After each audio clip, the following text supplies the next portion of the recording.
pretty high into the Rocky Mountains on a beautiful July morning. We wanted to find just the right place to share from.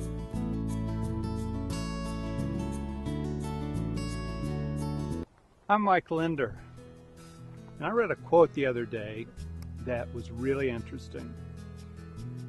The quote said, "Those who dance are thought to be insane by those who cannot hear the music." Isn't that true? That if a person just sees a slice of life that's looking on and they're observing someone who's seeing a bigger part of the picture, that someone's actions can be really strange and their attitudes can be odd to a person who's looking on, because they don't see that part of their life where the music is, that part that shows the person there's joy even when the circumstances are hard.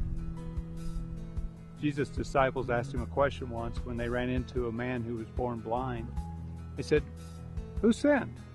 Was it this man, or was it his parents that he was born blind?" And Jesus said, "It wasn't this man who sinned, and it wasn't his parents who sinned. It was so that the works of God would be revealed in him." You know, the disciples just saw the problem. They were just in tight. That's all they could see. But Jesus showed them there's a whole lot more going on here. He had the big picture. He let them know that God had a plan for this man's life. This man would bring glory to God. You know, I live in a very small picture world sometimes. When Beverly and I had our children who had disabilities, sometimes all I could see is their problems. And when they later went ahead of us to heaven, I just sometimes struggle feeling nothing but their loss and the suffering.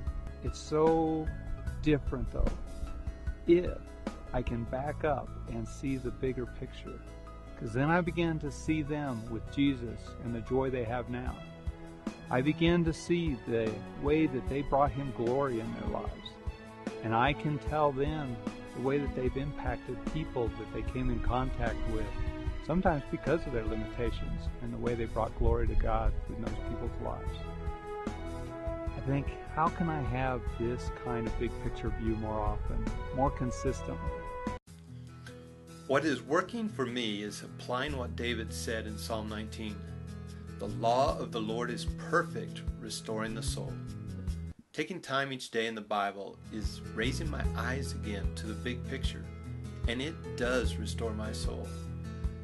And going there for at least a little while every day is key, because I go back to a small picture view on a regular basis. I have to be reminded there's more going on than I am seeing. And when I listen, I start to hear the music again.